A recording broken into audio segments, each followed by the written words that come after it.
One stack training program. Okay. Introduction to web development. कोई बताएगा कि वेब डेवलपमेंट क्या होती है? हाँ, स्क्रीन पे दिख रही है, फिर भी अपनी लैंग्वेज में कोई तो पता होगी, आप लोग को बता सकते हैं।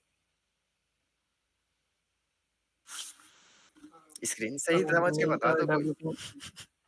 ओके ठीक है, मैं बता रहा।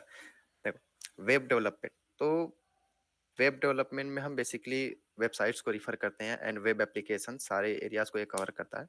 वेब डेवलपमेंट में हम वेबसाइट्स को क्रिएट करते हैं एंड वेब एप्लीकेशन, ये दो अलग चीजें हैं, ये भी समझ जाएंगे इस कोर्स के एंड में। तो वेब डेवलपमेंट वेबसाइट्स को बनाना, वेब एप्लीकेशंस को बनाना, बस बनाना ही नहीं, उसको रेगुलरली मेंटेन करना, अपडेट करना, मैनेज करना, और उसमें डेटा फेचिंग, सब कुछ डेटाबेस से चीजें ला के हमको फ्रंट एंड में एंड यूजर के एक्सपीरियंस को भी ये कवर अप करता है। सब कुछ आता है वेब डेवलपमेंट में हमारे। ठीक है, तो वेब डेवलपमेंट हमारा बेसिकली तीन टाइप्स में होते हैं। एक फ्रंट एंड होता है जिसमें हम फ्रंट एंड पार्ट बनाते हैं। फ्रंट एंड बेसिकली वो पार्ट होता है जिससे हमारे यूजर्स इंटरेक्ट होते हैं। एंड बैक एंड में हमारी जो बैक एंड टेक्नोलॉजीज होती है, लाइक एपीआईज होती है, जहाँ से हमारे डेटा फेच करते हैं, हम लोग डेटा को स्टोर करते हैं। एंड फुल स्टैक में हमारा दोनों चीज कवर अप हो जाती है। मीन्स फुल स्टैक ऐसे प्लेटफॉर्म होते हैं, ऐसे फ्रेमवर्क्स होते हैं जहाँ पे हम फ्रंट एंड बैक एंड दोनों एक साथ डेवलप करते हैं। समझ रहे हैं आप लोग? यस ऐसा सर। तो हमारे पास बहुत सारी टेक्नोलॉजीज है। फ्रंट एंड में HTML CSS जावास्क्रिप्ट है एंड बैक एंड में हम जावा पाइथन, पाइथन से भी बैक एंड बनता है। लाइक आपने लोगों ने पढ़ा होगा जेंगो, फ्लास्क, फास्ट एपीआई, ये सारे बैक एंड से पार्ट में आ जाते हैं। नोड जेएसपी एंड PHP, जिसको 2009 से कहा जा रहा है dead dead dead, but he is still alive. And talking about the full stack development, तो हमारे पास जो अभी कोर्स चलने वाला है, हम मर्न स्टैक को फॉलो करेंगे। मिनी स्टैक हमारे सिलेबस में कवर अप नहीं हो रहा। जेंगो हमारा और भी क्लासेस चल रही है पाइथन की, उसमें जेंगो कवर अप कर रहे हैं हम लोग। अगर आप चाहे तो वहाँ भी ज्वाइन कर सकते हैं। एंड स्प्रिंग बूट फिलहाल तो अभी हमारे पास नहीं है। तो अब समझते हैं फ्रंट एंड क्या होता है, क्योंकि हमारा जो फर्स्ट मंथ का जो सेशन होने वाला है, इसमें हम ज़्यादा ज़्यादा फ्रंट एंड चीज़ों को कवर करेंगे, ताकि एपीआईज को हम यूटिलाइज करके अपने एप्लीकेशंस को बना सके। एंड देन फिर हम बैक एंड में भी कवर करेंगे चीज़ें कि एपीआई कैसे बनाते हैं। So what is front end? Front end नाम में ही दो पार्ट्स में जुड़ा हुआ है। फ्रंट एंड मतलब वो पार्ट, वेबसाइट्स के या वेब एप्लीकेशंस के वो पार्ट जिससे हम इंटरेक्ट करते हैं। जो हमारी वेबसाइट्स होती हैं उस पर जो भी वो सामने विजिबल होता है, वही हमारा फ्रंट एंड है। समझ रहे हैं आप लोग? तब बटन्स हैं, फोटोज हैं, वीडियोस हैं, जो भी चीजें चल रही है, एनिमेशंस है, वो हमारा फ्रंट एंड का पार्ट है, जिससे हम इंटरेक्ट हो रहे हैं। बटन को प्रेस किया, लॉगिन फॉर्म खुला, बटन को सबमिट किया, हमारा फॉर्म सबमिट हुआ, ये सारा चीज फ्रंट एंड है। लेकिन वो फॉर्म सबमिट हो रहा है, बैक एंड में डाटा स्टोर हो रहे हैं, क्या क्या प्रोसेस हो रहे हैं, वैलिडेशन हो रहे हैं डाटा का, कि आपने इन्फॉर्मेशन सही दिया है या गलत दिया है, ये जो सारे पार्ट है ये हमारे बैक एंड के पार्ट है। Okay yes sir. ओके। तो जो फ्रंट एंड है उसको क्लाइंट साइड भी कहा जाता है, क्योंकि आपको अगर पढ़े हो कि आपके सिलेबस में, या फिर हम बता देते हैं कि जो हमारा वेबसाइट्स होते हैं, वेब टेक्नोलॉजीज होते हैं, वो बेसिकली दो तरह से चलते हैं। एक होता है हमारा क्लाइंट, एक होता है सर्वर। क्लाइंट मीन्स जिसको किसी रिसोर्स की जरूरत है, और सर्वर वो ऐसा चीज है जिसके पास सारे रिसोर्सेज पड़े हैं। तो हमारा जो ब्राउजर है वो एक तरह से क्लाइंट हुआ। वो ब्राउजर जो है हमारी बटन क्लिक करने पे सर्वर से रिक्वेस्ट करेगा कि हमको इस पेज का इंफॉर्मेशन चाहिए, तो क्लाइंट हमको रिस्पॉन्स में देता है। तो इस तरह से क्लाइंट एंड सर्वर का आर्किटेक्चर होता है एक, जिसको समझ लेंगे आप लोग आने वाले समय में, जो कि हमारे इस कोर्स में पढ़ाया जाएगा। एंड फ्रंट एंड टेक्नोलॉजीज में हमारे तीन चीजें आ जा रही हैं, HTML CSS जावास्क्रिप्ट। आप लोग कुछ बता सकता है HTML CSS जावास्क्रिप्ट का बेसिक चीजें? बेसिक मतलब ये होते क्या है, पता है आप लोगों को? Okay, let me close my screen and read the chat if... हाँ सर बताइए, Shubham Singhania please. Sir like HTML से हम वेब पेज स्ट्रक्चर करते हैं। Then CSS cascading style sheet होती है, तो उसमें लाइक स्टाइलिंग कर देते हैं। मतलब जो स्ट्रक्चर हमने बनाया उसको हम स्टाइल कहते हैं, लाइक उसका कलर, बॉर्डर्स वगैरह एक्स्ट्रा क्या चीज़ कैसी होगी। And what about JavaScript? Sir उससे लाइक हम वेबसाइट को डायनामिक करते हैं, एनिमेशंस लाइक एक्शन डाल सकते हैं कि किसी बटन पे क्लिक करें तो उससे क्या इवेंट वगैरह ट्रिगर होना चाहिए। हुँ, काफ़ी बढ़िया बताया आपने। तो चलिए उसी को समझते हैं फिर। सोम ने काफ़ी चीज़ें अच्छे से एक्सप्लेन की और एग्ज़ैक्टली वही चीज़ें होती हैं। एचटीएमएल पार्ट हमारा वही होता है जो हमारा एक लेआउट तैयार करता है। एक स्ट्रक्चर बेसिक से बेसिक जितना स्ट्रक्चर रेडी हो सकता है किसी चीज़ का वही है। जैसे अगर कोई ह्यूमन है तो उसका या जानवर है कोई भी कुछ भी तो उसका बेसिक से बेसिक स्ट्रक्चर क्या हो सकता है? अगर हम रियल लाइफ़ में जाएँ तो स्केलेटन इंसान का, वो एकदम बेसिक से स्ट्रक्चर है। फिर उसमें चीज़ें ऐड अप होते-होते एक फाइनल ह्यूमन बनता है कि नहीं? सिमिलरली वेबसाइट्स भी है ना, जो एचटीएमएल पार्ट है ना वो उसका सबसे बेसिक पार्ट है। उसी से हम लोग लेआउट्स रेडी करते हैं कि हमारी वेबसाइट की क्या स्ट्रक्चर होने वाला है। वो स्केलेटन एज़ अ रेडी करता है वेबसाइट्स का एंड देन आता है हमारा सीएसएस पार्ट, है कि नहीं? जो सीएसएस पार्ट होता है वो चीज़ों में कलर ऐड करना, उनको काफ़ी इंटरैक्टिव बनाना, एनिमेशंस ऐड करना, ये सारा पार्ट हमारा सीएसएस का होता है। लाइक अगर स्केलेटन में मांसपेशियाँ भर दिया जाए, है कि नहीं? रंग-बिरंगी हरी मांसपेशियाँ, खून का कलर है नसों का कलर। तो ये सब जो पार्ट है ना, तो ये सब चीज़ें सीएसएस कवर करता है। चीज़ों को स्टाइलिंग करना और अपीलिंग दिखाना। एंड देन जावास्क्रिप्ट, जावास्क्रिप्ट बहुत सारे काम करता है। स्टाइलिंग वो उसको फंक्शनैलिटी ऐड करता है और डायनामिक बिहेवियर देता है। ऑटोमेटिक चीज़ें चल रही होती है वेबसाइट पे आप लोगों ने देखा होगा। कंटेंट्स अपने आप चेंज हो रहे हैं। आप रिफ्रेश कर रहे हैं, चीज़ें चेंज हो रही हैं, नहीं रिफ्रेश करें, फिर भी एनिमेशंस चल रहा है बैकग्राउंड में। और भी 3D एनिमेशंस आ रहे हैं आजकल, काफ़ी ट्रेंड में चल रही हैं चीज़ें। वेब 3 आपने नाम सुना होगा। इन सब चीज़ों में एनिमेशंस मतलब 3D कंटेंट पे लोग फ़ोकस करते हैं। तो ये सब जो पार्ट है ना, ये जावास्क्रिप्ट की वज़ह से ही पॉसिबल हो पाया। तो जावास्क्रिप्ट हमारी एक स्क्रिप्टिंग लैंग्वेज है। इसको भी हम लोग पढ़ेंगे क्योंकि बैकएंड में हमारा पूरा जावास्क्रिप्ट ही आने वाला है क्योंकि मर्न स्टैक नाम ही समझ में ही आ रहा है। इस यहाँ पे जितनी भी लाइब्रेरीज़ हैं, मोंगोडीबी तो डेटाबेस है, लेकिन उसके बाद express JS, react JS and node JS सब कुछ ये जावास्क्रिप्ट पे ही चलने वाला है। तो काफ़ी अटेंटिव रहिएगा लोग आप इस पूरे क्लास में एंड अच्छे से अटेंड करिएगा और कोडिंग पे प्रैक्टिस करिएगा ज़रूर साथ में। एंड फिर आता है हमारा फ्रेमवर्क्स। किसी को आइडिया है फ्रेमवर्क्स? चलो ठीक है मैं बता रहा देखो जो फ्रेमवर्क्स होते हैं हमारे डेवलपमेंट प्रोसेस को फास्ट करने के लिए बनाए जाते हैं ताकि हमको चीज़ें स्क्रैच से ना करनी पड़े, है कि नहीं? लाइक फ्रेमवर्क्स में हमारे जो बने बनाए पार्ट्स हमको मिल जाते हैं हम उसमें अपने हिसाब से चीज़ें मॉडिफाई कर देते हैं कि हमको ऐसा चाहिए तो हमने ऐसा थोड़ी थोड़ी चीज़ें हमको मॉडिफिकेशंस करके हम उसको यूटिलाइज कर सकते हैं। तो मतलब बनी बनाई चीज़ें हम उसको यूज करते जा रहे हैं तो हमारा डेवलपमेंट क्या होता है और भी फास्ट होता है क्योंकि हमको शुरू से चीज़ें हर चीज़ नहीं लिखनी पड़ रही। उसमें ऑलरेडी बने बनाए रीयूजेबल कोड्स होते हैं जिसको हम यूटिलाइज करके अपने डेवलपमेंट को स्टार्ट करते हैं। तो अब हम स्टार्ट करेंगे चूंकि एचटीएमएल से ही। तो पहला पार्ट होगा हमारा एचटीएमएल एंड देन सीएसएस। अब तक के लिए किसी को कोई क्वेरी हो कुछ कंफ्यूजन हो तो पूछ लें।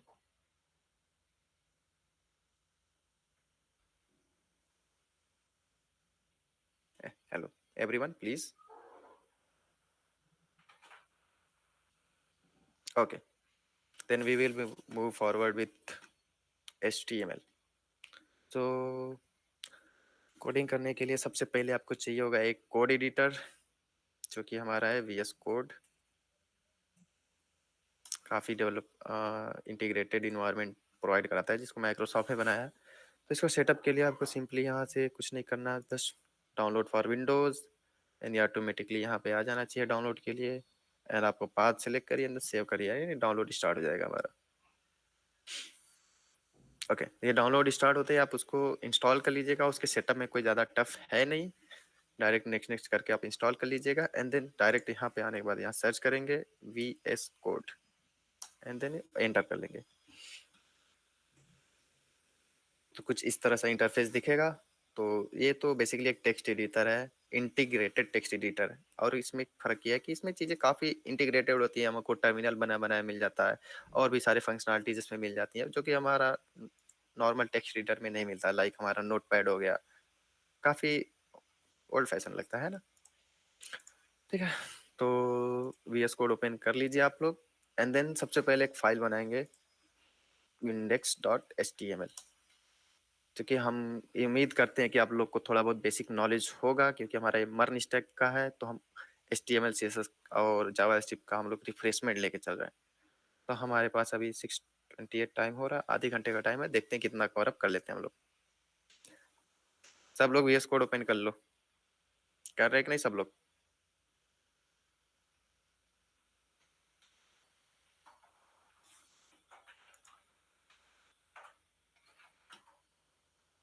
Downloading, okay. आप डाउनलोड कर लीजिए, अगर कोई इशूज या फिर कोई एरर्स आते हैं तो आप मुझे बता दीजिएगा, हम उसको फिक्स कर देंगे, है कि नहीं? ओके। वैसे तो डाउनलोडिंग से लेके इंस्टॉलेशन तो कोई दिक्कत भी नहीं आती है, और ओपन भी कर लेंगे आप, कोई इशू भी नहीं आएगी। एंड एक फाइल क्रिएट कर लेंगे, index.html। तो ये जो .html है, इसको हम लोग बोलते हैं एक्सटेंशन, सिस्टम एक्सटेंशंस, ठीक है? तो ये एक्सटेंशन समझ लेते हैं क्या होते हैं। क्योंकि जो हमारा कंप्यूटर है, ऑपरेटिंग सिस्टम, ये इंसान तो है नहीं चीजों को देख के पता कर ले कि ये वीडियो है, ये ऑडियो है, या फिर HTML फाइल, ये पाइथन फाइल है। तो ये चीजों को रिकॉग्नाइज जो करता है ना, वो एक्सटेंशन से रिकॉग्नाइज करता है। लाइक अगर वो .html है तो सिस्टम समझ जाएगा कि HTML फाइल है। .mp4 है तो सिस्टम रिकॉग्नाइज कर लेगा कि ये वीडियो फाइल है, तो उसको ओपन कर लिए के लिए वो वीडियो प्लेयर से ओपन कराएगा, ना कि किसी टेक्स्ट एडिटर से, है कि नहीं? तो इस तरह से चीजें एक्सटेंशन का काम करता है। तो खैर छोड़िए, वो तो अपने लाइक पार्ट नहीं है इस कोर्स का। सो सबसे पहले समझते हैं basic basic structure, sorry, of HTML। Okay, इसको कमेंट कर देते हैं। तो जो हमारा HTML है, सबसे पहले उसके हम डॉक्यूमेंट के डेफिनेशन से शुरू करते हैं, क्योंकि HTML जो है हमारा, ये कोई प्रोग्रामिंग लैंग्वेज नहीं है, ये एक मार्कअप लैंग्वेज है, ठीक है? तो इसका हम डॉक्यूमेंट है, और इसको हम लोग डॉक्यूमेंट बोलते हैं।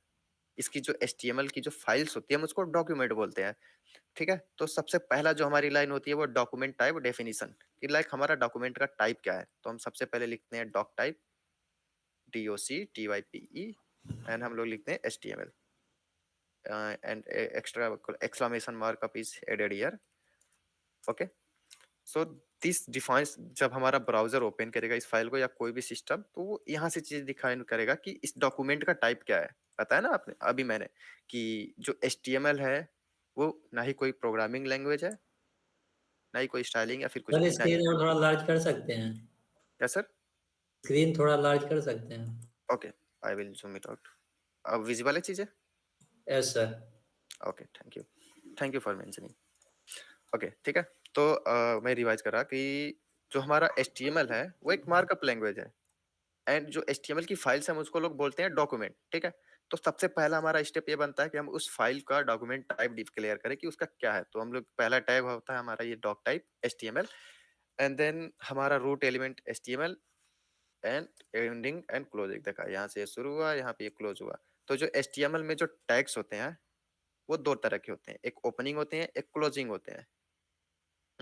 ओपनिंग एंड क्लोजिंग, तो ये इसका ओपन हुआ और ये उसका क्लोज हुआ। क्लोज कैसे होता है? यहाँ पे एक फॉरवर्ड स्लैश लगा के, ठीक है? और ये जो HTML टैग होता है इसको हम लोग रूट एलिमेंट बोलते हैं। एंड देन फिर उसके बाद स्ट्रक्चर्स में आते हैं। सबसे पहला आता है हमारा हेड। हेड में हम चीजें मेटा इन्फॉर्मेशन स्टोर करते हैं, लाइक वेबसाइट का टाइटल, वेबसाइट का आइकन, और भी जो प्री लोडेड फाइल्स जो हमारी वेबसाइट को लोड होने से पहले इसको लोड करानी होती हैं। तो हम लोग बेसिक में चलते हैं। तो सबसे पहले हम लोग यहाँ पे लिख देते हैं टाइटल। टाइटल मान लीजिए my first website, and then फिर हमारा जो सारे कंटेंट्स आते हैं वो आते हैं हमारे बॉडी के अंदर, एंड देन उसके बाद बॉडी भी हमारा ओपनिंग एंड क्लोजिंग होता है, ठीक है? देखने कुछ एलिमेंट्स यहाँ पे ओपन हो रहे हैं, क्लोज हो रहे हैं, ठीक है? तो अब जानते हैं HTML के। तो ये हमारा बेसिक स्ट्रक्चर होता है, सारे कंटेंट्स हमारे बॉडी के अंदर होता है, लाइक ये चीज ले लो, सॉरी। ओके, तो इन सब चीजों को आप अगर आप VS कोड में वर्क कर रहे हैं तो इन सब चीजों का एक शॉर्टकट की होता है, जो कि होता है सिर्फ के साथ एक एक्सक्लामेशन मार्क। ये एक्सक्लामेशन मार्क अब जैसे ही टाइप करेंगे और एंटर करेंगे, हमको एक बेसिक स्ट्रक्चर ये रेडी करके दे देता है। देखा, पहला इसने क्या लिखा? डॉक टाइप, फिर HTML, और फिर उसमें एट्रीब्यूट मेंशन किया language equal to English, and then फिर ये हमारे कुछ मेटा इन्फॉर्मेशन हेड के अंदर, एंड देन हमारे टाइटल, और हमारी इसने बॉडी रख दी एम्प्टी। बॉडी एम्प्टी है क्योंकि जो सारे कंटेंट्स वेबसाइट पे विजिबल होंगे, जो भी कंटेंट वेबसाइट पे विजुअल होंगे वो बॉडी के अंदर आते हैं। जो हेड वाले होते हैं इसमें सारे मेटा इन्फॉर्मेशन होते हैं और टाइटल्स होते हैं, तो ये विजुअल नहीं होता है।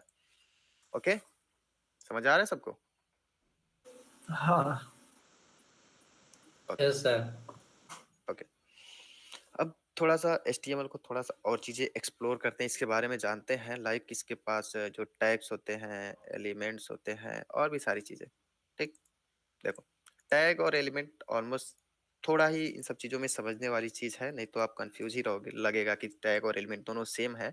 बट ये थोड़ा सा डिफरेंस होता है इनमें। देखो, जो टैग्स होते हैं ना, इस पर्टिकुलर चीज को बोला जाता है। हेड हो गया, HTML हो गया, बॉडी हो गया, ये सारे हमारे क्या है, टैग है।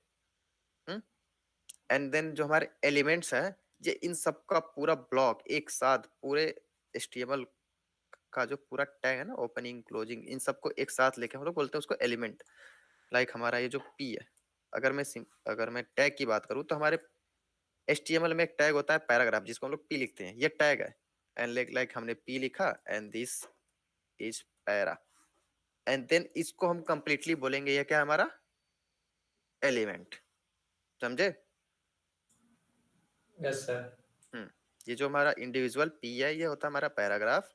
एंड देन ये कंप्लीट होता है हमारा एलिमेंट्स। एलिमेंट्स मींस जो भी इस HTML के बिल्डिंग ब्लॉक्स हैं। ठीक है, तो थोड़ा सा इसको और इलाबोरेट करना चाहूंगा। जो हमारे टैग्स होते हैं, ये हमारे दो टाइप्स के होते हैं। ठीक है, पहला होता है हमारा एम्पटी टैग, एंड देन दूसरा होता है हमारा कंटेनर टैग। कंटेनर, ठीक है। इसमें कोई कंफ्यूजन किसी को? Yes sir. हाँ, पूछिए। सर लाइक एक बार एलिमेंट और टैग फिर से बता दीजिए प्लीज। अच्छा, ठीक है, देखो, ये स्ट्रक्चर तो समझ में आया ना? Yes sir. तो ये जो पूरा यहाँ से यहाँ तक है, ठीक है, जिसको मैंने सिलेक्ट किया है, ये पूरा जो हमारा HTML का कोड है। ठीक है, ये पूरा HTML है। एंड दिस, इस पर्टिकुलर एक ब्लॉक को अगर हम पकड़ ले, यहाँ से इसने पैराग्राफ शुरू हुआ, एंड ये चूंकि HTML, ठीक है, तो इसको हम लोग बोलेंगे एलिमेंट। समझ ले, ओके। कंप्लीटली पैराग्राफ ओपन हुआ, पैराग्राफ क्लोज हुआ, एंड दिस इसके बीच में कुछ कंटेंट्स भी है। एंड लाइक बॉडी को हमने यहाँ से पिकअप किया, यहाँ तक यहाँ तो उठा लिया, तो ये क्या है, बॉडी का एलिमेंट है। समझ रहे? ओके। ओके, एंड देन अगर हम टॉक करें इस इंडिविजुअल के बारे में, लाइक हमारे पास टैग होते हैं। पैराग्राफ ये एक टैग है, पैराग्राफ एक टैग है। हेड H1 एक हेडिंग टैग है। H2 ये हमारी एक हेडिंग टैग है।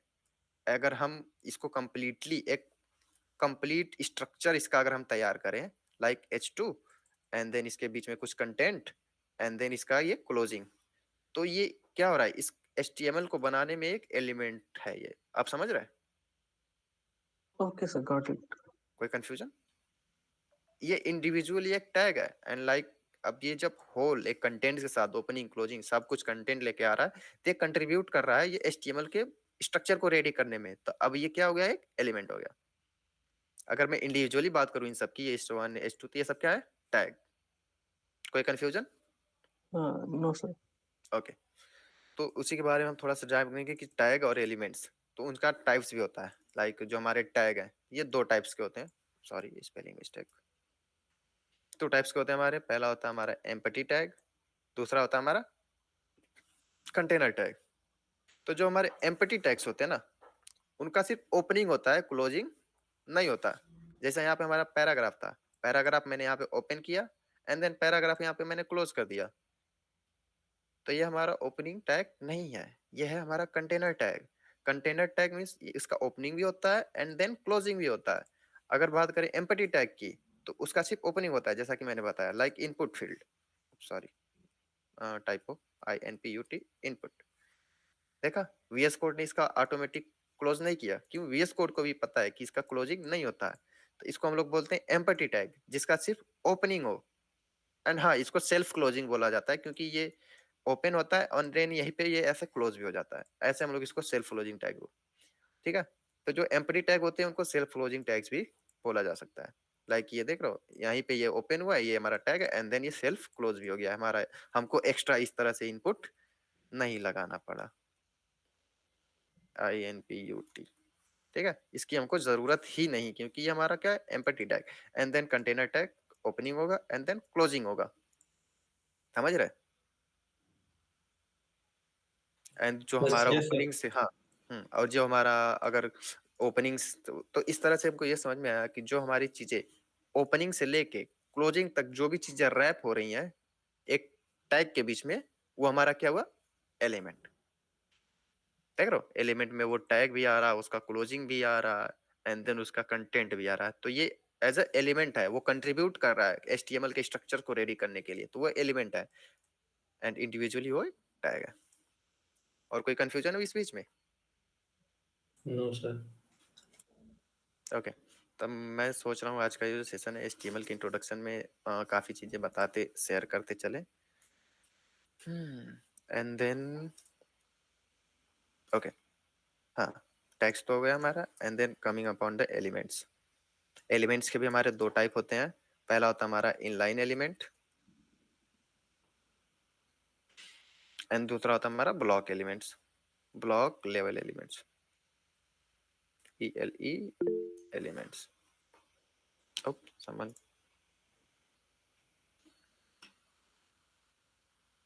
हाँ अंकित सा, अंकित सिंह, ये हाँ सर, क्वेश्चन है आपको कुछ? मैं ये बोल रहा था कि इनलाइन और ब्लॉक तो आई थिंक सीएसएस में भी होता है। नहीं तो वो इनलाइन और वो एक्सटर्नल ये सब सीएसएस का पार्ट है, हम यहाँ पे एचटीएमएल की बात कर रहे हैं, एलिमेंट्स की बात कर रहे हैं, अभी सीएसएस में हम लोग गए नहीं है। वो तो सीएसएस के टाइप्स है ना, inline CSS, external CSS, internal CSS, ये तरीके हैं कि हम सीएसएस को कैसे एचटीएमएल के साथ जोड़ते हैं, समझ रहे हो? वो एचटीएमएल का पार्ट नहीं है, वो एचटीएमएल का ही पार्ट है आई मीन, बट यहाँ इसका पार्ट नहीं है जो हम इनलाइन एंड ब्लॉक लेवल की बात कर रहे हैं। वो इनलाइन जो आप सीएसएस की बात कर रहे हैं ना, वो हम सीएसएस की फाइल्स को एचटीएमएल में कैसे ऐड करते हैं, ये उसका पार्ट है, समझे? लाइक हमारा जो सीएसएस है ना, तीन तरह का होता है, inline CSS, yes sir, external समझ गया। CSS and internal CSS. अगर हम सीएसएस को सेम चीज जगह पे लिख रहे हैं उसी टैग के अंदर, तो वो इनलाइन सीएसएस कहलाता है। इंटरनल सीएसएस, हम सीएसएस को सेम फाइल में लिखते हैं एचटीएमएल के ही, एंड एक्सटर्नल सीएसएस दूसरी फाइल्स में सीएसएस की फाइल्स लिखी होती हैं। तो ये सब चीजें हम लोग अभी ओके। पढ़ेंगे। अभी एचटीएमएल पे आप समझिए, जो अभी मैंने एचटीएमएल के बारे में बताया उसमें कोई कंफ्यूजन है आपको? नहीं सर, अभी तो नहीं। ओके, तो थैंक यू हमारा सर। जो टैग है उसका दो टाइप्स तो आपको क्लियर हो गया। And then talking about the elements, हमारे पास दो टाइप के एलिमेंट होते हैं, inline element and then block block element. Level. काफी आप लोग शांत रह रहे हो, थोड़ा इंटरेक्शन लाओ चीजों में, क्लास में इंटरेक्टिव बनाओ एंड एकदम फ्री रहिए, आप जो मन में आए क्वेश्चन वो पूछिए, है कि नहीं? नहीं पूछेंगे तो समझ में कैसे आएगा, बताइए। Hello. Yes sir. Yes sir. Yes हाँ सर। हाँ, आप पूछिए, आप लोग सवाल पूछिए अगर कहीं कंफ्यूजन हो तो। And then like talking about the inline elements, तो इसका मैं थियोरेटिकल पार्ट कवर करने से ज़्यादा मैं सीधे आता हूँ एक प्रैक्टिकल आउटपुट दिखाने में।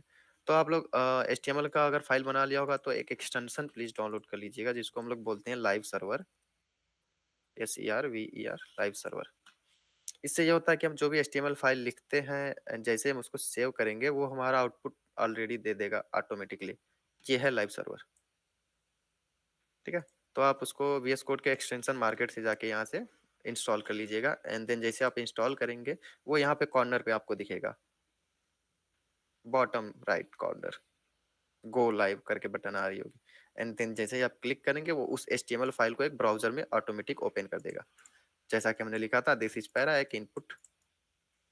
तो ऑटो हमारा एक पैराग्राफ बन के आ गया एंड एक इनपुट बन के आ गया। तो चलते हैं इन दोनों को साइड बाय साइड रखते हैं ताकि हम कोड भी करें और हमें आउटपुट भी दिखे।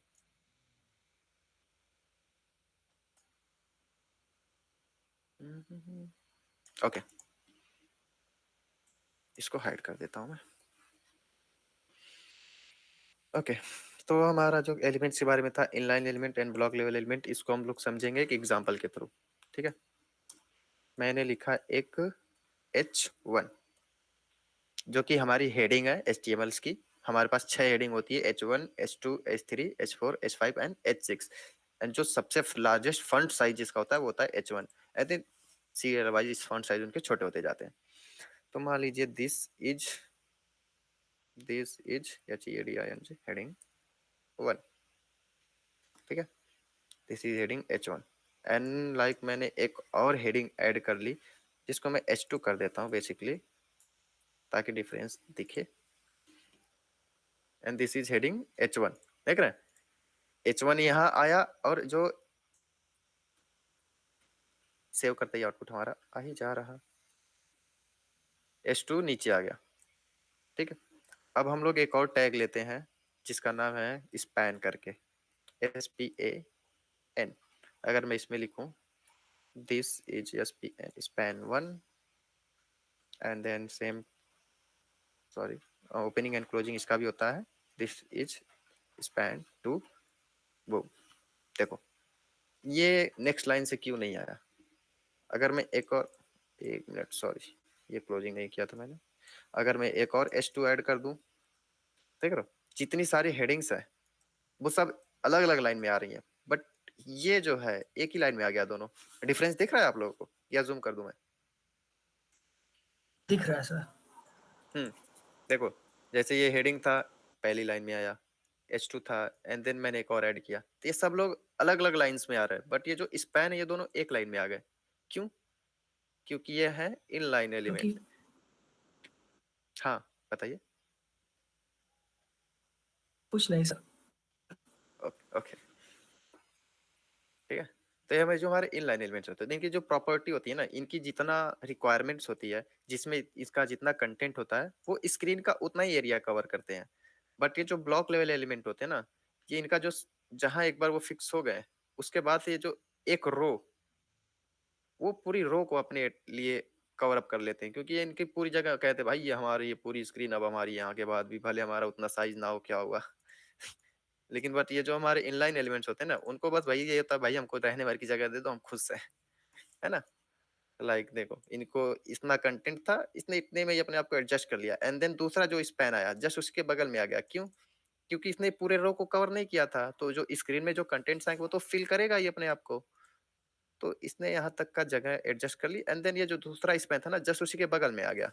एंड देन मैं अगर यहाँ पे पैराग्राफ ऐड करूँ एक और, जो कि हमारा पैराग्राफ होता है, तो दिस इज पैरा, अगर मैं इसमें लिख के सेव करूँ तो देखो वो क्या आया, ये लाइन में आया। जबकि ये स्पैन और ये स्पैन दोनों इनलाइन एलिमेंट्स है, तो इसको भी इतनी जगह चाहिए, इसको भी इतनी जगह चाहिए, इसके बाद से तो यहाँ से ये बाद वाली जगह तो पूरी खाली है, तो ये पैराग्राफ यहाँ क्यों नहीं आया? क्योंकि पैराग्राफ है भाई ब्लॉक लेवल एलिमेंट, ये कहेगा मुझे पूरी जगह चाहिए, मैं इतनी जगह खाली इन लोगों ने बची खुची में मैं क्यों रहूं, इसको भी चाहिए पूरी एक रो। तो आप लोग डिफरेंस समझ में आ रहा है empty yes container sir. Inline and block level elements का? हम्म? Yes sir. तो ये इस तरह से हमारे जो HTML है और सब और इन लोग का काफी यूज होता है आप लोग का डेवलपमेंट के टाइम, क्योंकि हर कोई अपना एक क्रूशियल रोल प्ले करता है हर एक चीज के डेवलपमेंट में, काफी इंपॉर्टेंट है हर एक चीज, ठीक है। तो हमारा बेसिक स्ट्रक्चर एंड एलिमेंट सारी चीज कवर कर लेते हैं, हो गया। तो अब हेडिंग आप लोग को पता होगी H1 से शुरू होता है एंड देन H6 पे एंड होता है। H6 सबकी साइज वेरी करती है, H1 सबसे लार्ज होता है फंट साइज में, एंड देन H6 सबसे स्मॉलेस्ट होता है। और हमने पैराग्राफ भी देख लिया कि पैराग्राफ कैसे क्रिएट करते हैं, एंड देन हमने स्पैन टैग एक देख ली। अब थोड़ा सा चलते हैं, एक छोटा सा प्रोग्राम बनाते हैं, लाइक फॉर्म बनाने का, लॉग इन फॉर्म, ठीक है। तो फॉर्म बनाने के लिए हमारे पास सिंपली एक फॉर्म टैग होता है। फॉर्म मैंने डायरेक्ट इसलिए उठा लिया तो कि काफी चीजें आप लोग को इसमें समझने को आ जाएंगी। तो सबसे पहले इसमें एक हेडिंग होना चाहिए भाई, क्या किस तरह का फॉर्म है कि नहीं, ठीक है। तो H1 टाइप करके जैसे मैं एंटर करूंगा VS कोड मुझे इसका ओपनिंग एंड क्लोजिंग दोनों दे देगा। तो मैंने यहाँ पे लिख दी लॉगिन। मैं थोड़ा सा उसमें और एक्स्ट्रा मैसेज ऐड करना चाहता हूँ, प्लीज लॉगिन, या फिर enter your credentials to login whatever. And then हमारे पास क्या होता है, लॉगिन फॉर्म में यूजुअली क्या होता है, एक यूजर नेम फील्ड होता है और एक पासवर्ड फील्ड होता है, ठीक है। तो हम लोग पहले दो इनपुट बना लेते हैं, सॉरी, इनपुट, एंड देन इसका हम लोग टाइप सेट कर देते हैं, किस तरह का इसको टाइप देने वाले हैं हम लोग। तो हमारे पास देखो काफी सारे टाइप्स हैं, बटन है, चेक बॉक्स है, सारा एक एक करके हम लोग देखेंगे। फिलहाल हम लोग दे देते इसका टेक्स्ट, एंड देन जैसा कि मैंने बताया था इसका क्लोजिंग तो होता नहीं है, ये सेल्फ क्लोजिंग है, तो हम लोग स्लैश, ठीक है। एंड देन फिर दूसरा इनपुट, एंड इसका भी टाइप हम लोग सेट कर देंगे, क्योंकि दूसरा इनपुट हमारा क्या होने वाला है, पासवर्ड। एंड पासवर्ड में हमको, एक सेकेंड मैं इसको कमेंट करता हूँ, इसको सेव करता हूँ। देखो जैसे ये जो हमारा टेक्स्ट इनपुट है, देख रहे हो इसमें सारे कंटेंट्स हमको विजिबल है, जो भी हम टाइप कर रहे हैं वो विजिबल है, ठीक है। अब चूंकि हमारी एक और फील्ड होने वाली है पासवर्ड की, तो हम इसमें चाहते हैं जो मैं टाइप करूँ यहाँ पे दिखे ना, है कि नहीं। जो पासवर्ड फील्ड होती है हर किसी को थोड़ी दिखा सकते हैं, तो मैं चाहता हूँ ये ना दिखे, तो मैं यहाँ पे लिख दूंगा पासवर्ड। तो ये पासवर्ड टाइप लिखने के बाद ये ब्राउजर जो है समझ जाएगा कि ये इनपुट फील्ड है, ये पासवर्ड फील्ड है, मीन्स टेक्स्ट है इसका टाइप, एंड इसका टाइप है पासवर्ड। तो मुझे इसका जो भी कंटेंट है उसको शो नहीं करना है, एंड इंस्टेड ये शो करेगा मुझे डॉट डॉट डॉट।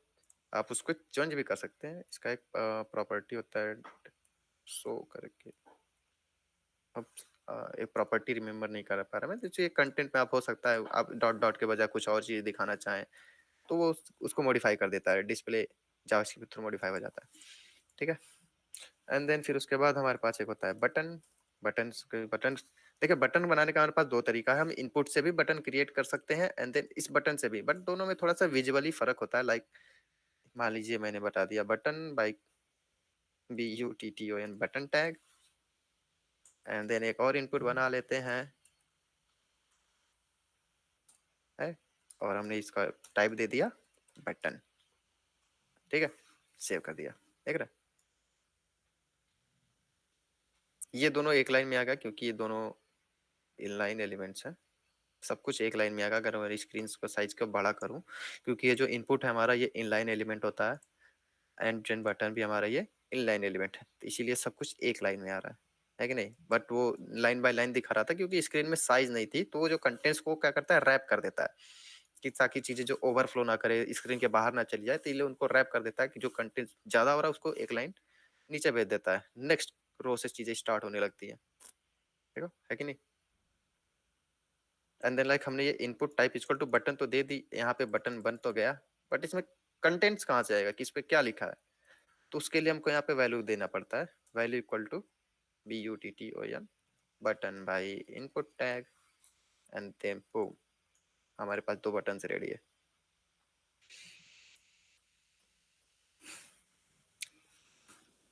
कोई क्वेरी आपको इस चीज से? No sir. Okay no sir.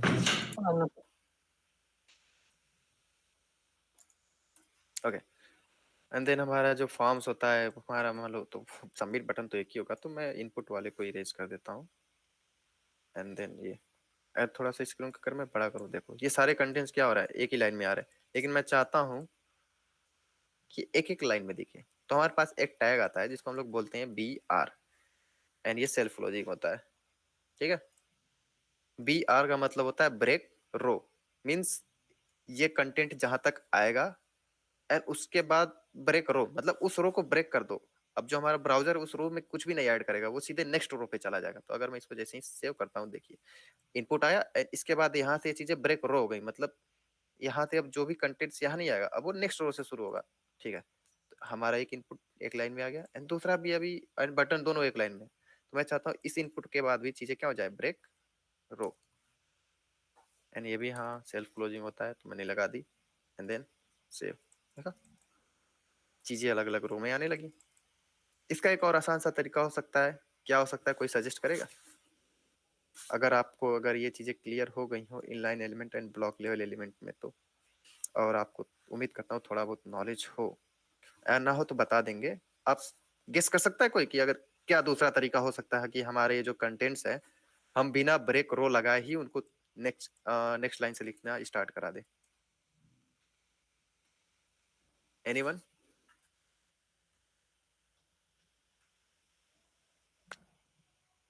कोई आइडिया आप लोग को? No sir, no idea. Okay ठीक है, मैं बता रहा हूँ। हमारे पास बहुत सारे तरीके हो सकते हैं, सब कुछ हम लोग देखा जाएगा, ठीक है। तो सबसे पहला तरीका स्टाइलिंग के थ्रू, CSS देख रहे हो, CSS भी यहाँ भी बहुत काफी काम आ रहा है। पहला तरीका होगा कि कि हम इसकी जो टाइप है ना वो चेंज कर दें। लाइक हमारा जो इनलाइन है, अगर हम इसको इनलाइन से ब्लॉक बना देंगे, कुछ ऐसा हो सकता है? जाहिर सी बात है, हो जाएगा, क्योंकि इनलाइन एलिमेंट्स हाँ क्या हो होता है कि सकता है सर। हाँ, जैसे कि इनलाइन होता है तो ये जहां तक है उसने कंटेंट फिल कर दिया एंड देन वो स्पेस फ्री छोड़ देता है ताकि दूसरे कंटेंट आ सके। लेकिन अगर मैं इसको ब्लॉक कर दूंगा तो भाई ये कहेगा मेरे को ये पूरा रो चाहिए। ठीक है, तो पहला तरीका ये हो सकता है। दूसरा तरीका होता है कि हम उसको किसी ब्लॉक लेवल एलिमेंट्स में रैप कर दें। लाइक पैराग्राफ है, देखो मैं इसमें अगर रैप कर दूं, देखो, ठीक है, तो चूंकि ये पैराग्राफ है, पैराग्राफ ने एक रो अपने लिए रिजर्व कर लिया। अब उसके अंदर मैं जो भी कंटेंट फिल करूं वो तो एक रो पूरा खाएगा ही खाएगा, भले उसके अंदर मैं ब्लॉक इनलाइन एलिमेंट्स को ऐड करूं। बट हमको थोड़ी सी दिक्कत ये फेस करनी पड़ सकती है कि मान लीजिए मैंने अगर इसमें एक और उसी पैराग्राफ के अंदर कोई और इनपुट दे दी, तो एंड देन सेम, फिर वो दोनों सेम लाइन में आने लगेगा। ठीक है, तो इससे आसान तरीका हो सकता है कि हम लोग क्या करें, इसकी जो टाइप है वो बदल दें। ये जो इनपुट है ना, ओह, दोनों ही रेस कर दी मैंने, सॉरी। इसको मैं नीचे लाता हूँ, पैराग्राफ को इरेज कर देता हूँ एंड देन हाँ। तो एक तरीका ये हो सकता है कि हम लोग कुछ ऐसा करें कि जो इनका जो टाइप है वो इन लाइन से ब्लॉक लेवल में चेंज हो जाए, है ना। तब यहाँ से हमारी जो सीएसएस का पार्ट आ जाता है। तो हमको अभी मैं सीएसएस में थोड़ा सा दिखा दे रहा हूँ, बाकी हम लोग उसको डीपली समझेंगे अगली क्लास में। सीएसएस मतलब अगली क्लास हमारी सीएसएस की ही होगी। एंड देन लाइक इसकी जो मतलब ये जो डिस्प्ले हो रहा है मुझे ब्लॉक दिखे, इसकी एक प्रॉपर्टी और उसकी वैल्यू। देखो एलिमेंट तो जगह इतना ही खा रहा है, लेकिन बाकी बचे कुछ जगह को भी ये कवर कर रहा है क्योंकि ये इसका रो है एंड बाकी एलिमेंट्स नीचे रो से आ रहे हैं। ठीक है, तो ये हमारा एक और अप्रोच हो सकता है इन सब चीजों को सॉल्व करने का। यही हमारी प्रॉब्लम्स है, हम इसको चीजों को सॉल्व करेंगे और भी काफी चीजें सीखेंगे। तो हमारे पास जो इनपुट है कई तरह के होते हैं। इनपुट टाइप हमने टेक्स्ट भी देख ली, पासवर्ड भी देख ली, एंड देन एक और इनपुट देख लेते हैं। लाइक जो फॉर्म होता है, हमारे चेक बटन होता है ना यहाँ पे, remember me, remember me, like आपका जो ब्राउजर क्लोज हो तो आप लॉग आउट ना हो जाओ, तो इसलिए तो उसका जो टाइप होता है वो होता है चेक बॉक्स। चेक बॉक्स करेंगे तो यहाँ पे एक टिक करने की बटन आ जाएगी। विजिबल है सबको ये? Yes sir. हम्म, तो लाइक देख रहे हैं, तो हमारा ये चेक बॉक्स बटन आ गई। तो एक फुल्ली फ्लेज फॉर्म बनाने के लिए हमारे पास बहुत सारे एलिमेंट्स हमारे पास एचटीएमएल में अवेलेबल है। हमको बस चीजों को यूटिलाइज करना है और इन्हीं सब का यूज करके ना हम काफी कॉम्प्लेक्स यूआई बना सकते हैं, जो चाहे वो। लेकिन सबसे बेसिक क्या होता है उसका, एचटीएमएल। तो मेरा एचटीएमएल का बेसिक आइडिया आपको ये समझाना था कि हमारे पास ये जो टैग होते हैं, क्योंकि ये हमारे जो है ना, अगर आप ये चीज कंफ्यूज रहोगे ना कि inline elements and block level elements में, तो फिर आपको जो कॉम्प्लेक्स लेआउट्स होते हैं ना उसको रेस्पॉन्सिव बनाना एंड देन फिर उसको चीजों को एडजस्ट करना हर डिवाइसेस के व्यू में। लाइक रेस्पॉन्सिव नजर से देखा जाते हैं मोबाइल, लैपटॉप, डेस्कटॉप, इन सब चीजों को बनाना ना थोड़ा सा कॉम्प्लेक्स हो जाता है ये चीजें। इसलिए हमको अगर इस चीज का कॉन्सेप्ट आप क्लियर रखें एंड हाँ ये चीज याद रखें कि कौन एलिमेंट्स इनलाइन होता है, कौन एलिमेंट्स ब्लॉक होता है, तो काफी चीजें आपको लिए हेल्पफुल हो जाएंगी। अगर आप काफी इजीली कॉम्प्लेक्स यूआई बना लोगे, वो भी रिस्पॉन्सिव। तो अब तक के लिए कोई कंफ्यूजन है किसी को?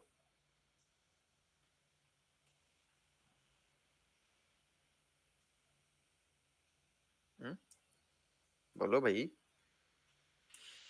No sir. सर फिर से आप क्वेश्चन रिपीट कर लीजिए प्लीज।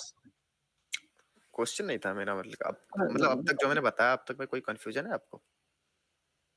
हाँ नहीं सर अभी तक। ओके,